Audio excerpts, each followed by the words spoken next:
السلام علیکم friends defence updates میں ارجنٹینا کی طرف سے JF-17 تھنڈر بلاک 3 کی ایکوزیشن سے متعلق تازہ ترین خبر پر بات کریں گے۔ پاکستان ڈے پریڈ سے متعلق اہم انفارمیشن، ایک سینٹرل امریکن کنٹری کی ترکی سے ڈرونز ایکوزیشن میں دلچسپی، چین کے ونگ لانگ ڈرون کے نئے ورژن کی فرسٹ فلائٹ، فرینچ اور سعودی نیوی کی مشترکہ بحری مشقیں، یوکرین کی جانب سے ترکی سے حاصل کردہ ڈرون سے بلیک سی کی پیٹرولنگ، بنگلہ دیش، انڈیا اور رشیا سمیت دیگر بین الاقوامی دفاعی خبریں بھی اس ویڈیو میں شامل ہوں گی۔ So let's start.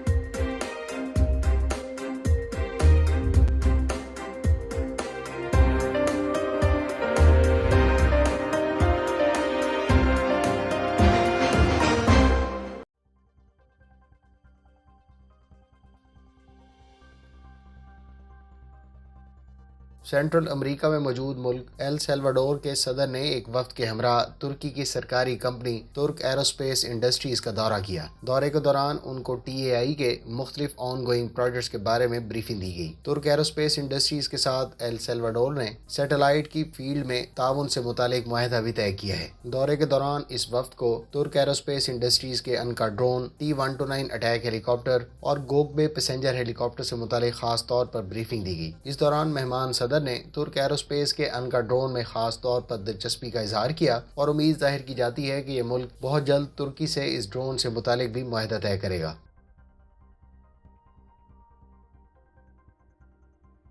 Chinese company evoke نے اپنے ونگ لانگ سیریز کے ایک اور ڈرون کی اس ہفتے فرسٹ فلائٹ کنڈکٹ کی۔ ونگ لانگ 1E نامی اس ڈرون کے بارے میں کمپنی کا دعویٰ ہے کہ یہ ڈرون اس سیریز کے گزشتہ ورژن سے زیادہ رینج، انڈیورنس، ایفیشنسی اور پائیداری کے ساتھ ساتھ کاسٹ ایفیشنٹ بھی ہے۔ ایوک کا دعویٰ ہے کہ Wing Loong 1E large multi purpose drone ہے جس کو مکمل طور پر کمپوزٹ مٹیریل سے تیار کیا گیا ہے۔ ماہرین کا کہنا ہے کہ ونگ لانگ 1E امریکی ساختہ MQ-1C گرے ایگل سے کمپیریبل ہے۔ American Grey Eagle 227 kilogram external payload capacity جبکہ total 1633 kilogram take off weight رکھتا ہے۔ اس کی فیول کیپیسٹی 261 کلوگرام بتائی گئی ہے۔ یہ ڈرون 25 گھنٹے تک فضا میں رہ سکتا ہے اور اس کی ٹاپ سپیڈ 309 کلومیٹر پر آور ہے۔ یاد رہے کہ ونگ لانگ سیریز کے اس نئے ڈرون کے علاوہ wing long 1، wing long 1D اور ونگ لانگ 2 کے علاوہ ونگ لانگ 10 پر مشتمل ڈرونز متعارف کروائے جا چکے ہیں۔ پاکستان ایئر فورس بھی ونگ لانگ 2 ڈرون استعمال کرتی ہے۔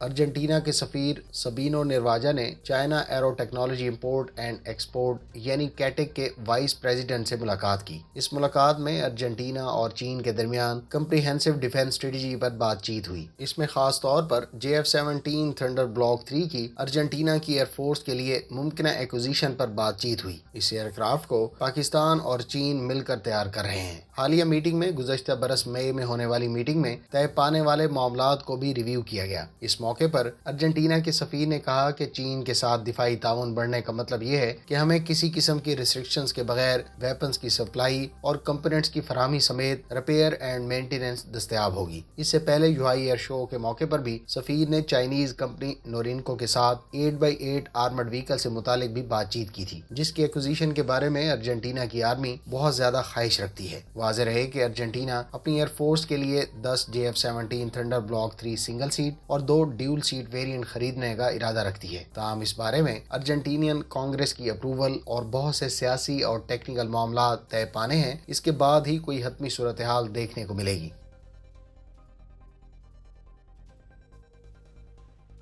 بھارت اور روس کے کنسورشیم برہموس ایروسپیس نے تھرسڈے کو BrahMos supersonic cruise missile improved version کو ٹیسٹ کیا ہے۔ حکام کی جانب سے کہا گیا ہے کہ اس ڈرون میں مقامی کمپوننٹس کا اضافہ اور اس کی پرفارمنس کو بہتر بنایا گیا ہے، تاہم اس کی رینج اور دیگر فیچر سے متعلق کوئی تفصیل فراہم نہیں کی گئی۔